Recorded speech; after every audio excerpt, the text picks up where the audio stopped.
Yo, what's going on, guys? Kaoiji here. So, you missed it in the patch notes. Basically, server signups are going to be happening. Right? You can sign up for a new scenario at any time. You can also choose to stay in your current scenario. And that's what we're going to be going over in this video.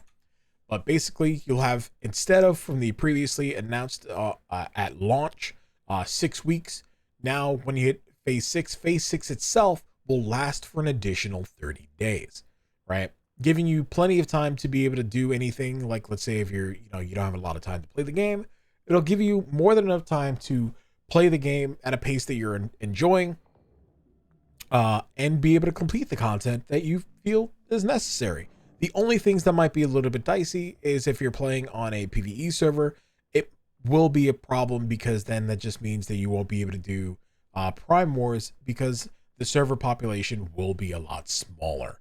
So it requires a lot more planning, farming, things like that on your part, because that is the issue there. A lot of people might transfer from new servers, so on and so forth.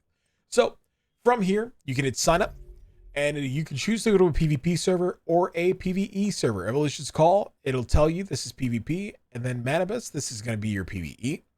This is no longer Novice, which is kind of the idea now that difficulties for these servers are going to be separated between normal and hard modes.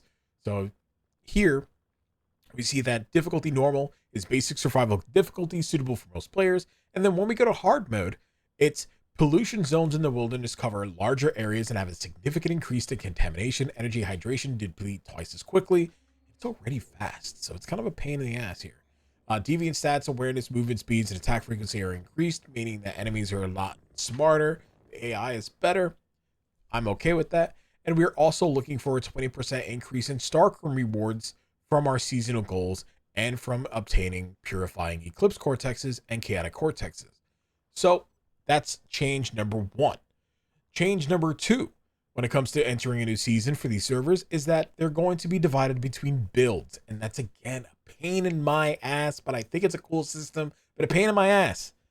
The reason being is because some of these servers, basically, and the way that I see it is, as cool as I think a scenario like this is, because it's like, let's say if you're rocking a fast gunner build, burn, shrapnel, fortress warfare for the phase coherence deviant invasion, right? It's nice, but it basically puts all of the other builds out there, at a little bit of a disadvantage. It's not going to be like, oh my god, I can't play the game type B, as far as I'm aware right now. But it is going to be a little bit of a disadvantage, because then that means that I have to change my gameplay style for this, which is kind of the point, right? It's kind of the modifier point in moving on to the new servers. So there's 2 different ones. One of them is Void Bounce Deviant Invasion, which has 2 super anomalies. Super anomalies are, as far as we know, might be big enemies, but one is Void. Void Deviants start with a shield that grants them immunity to most damage effects, and the way that you counteract that is by using the Cradle Override Anti-Void. You can use Unstable Bomber damage or Power Surge damage. You have Balance, which Balance Deviants will recover HP over time after taking damage. You have Anti-Balance, Burn, and Frost Vortex damage here. Right, so all of this fine so far, as we just went over. Basically, the keyword enhancements for this season, for this particular server, is going to be Unstable Bomber, Power Surge, the Bullseye, and Bounce. The Wisp Machine is going to have 2 particular weapons and armors.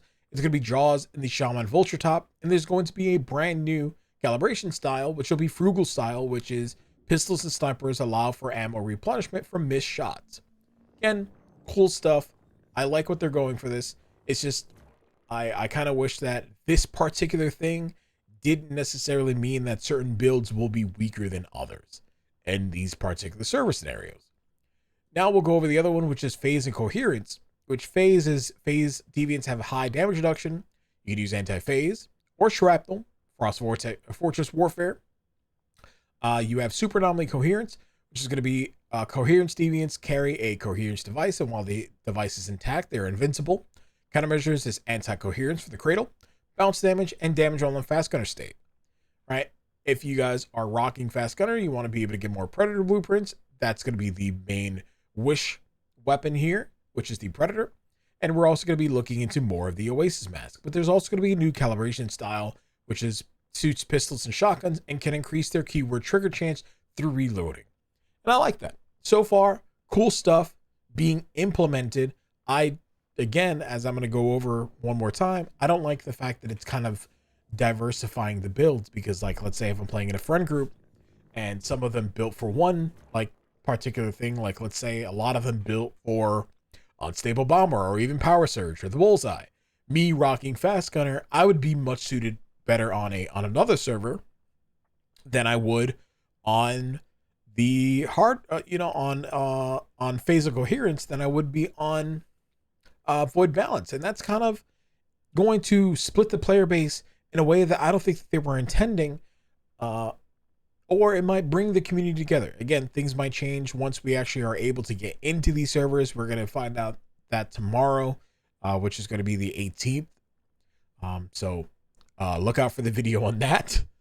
But as of right now, I don't really I like it, but I don't, right? I like the difficulty and the modifiers behind this because it's going to be an ever-changing and evolving game, but I don't like the idea that it could potentially separate the player base even further, because by builds, right? Me personally, I just don't like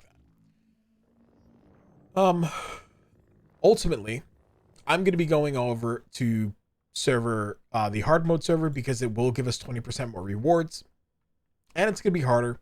I was looking for the challenge in this game, and that's exactly what we're looking into, and that's what I think is going to be awesome. I would have liked to see the newer scenario that's going to be coming out in September and October, but again, we have to wait till then. That'll be season 3 for me, and a season 2 or season 1 for a lot of other players, but we'll see. As of right now, this is what we're looking into. This is the information you should know, is that basically things will be divided between builds. There's going to be normal and hards. The only other issue that I have, me personally, is at the time of recording this video, there's only one hard mode server. And that's basically the only hard mode server is favoring unstable bomber, power surge, the bullseye, and bounce, which in my opinion, being a fast gunner build, are the strongest builds in the game.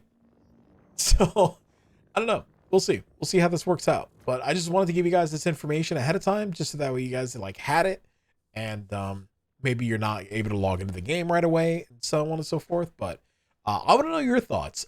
I think this is a catch-22 situation. I'm not the biggest fan of it, but I don't hate it. So again, as always, thank you guys again for watching. Stay awesome. Stay beautiful. I'll catch you guys in the next video. Peace. I'm out.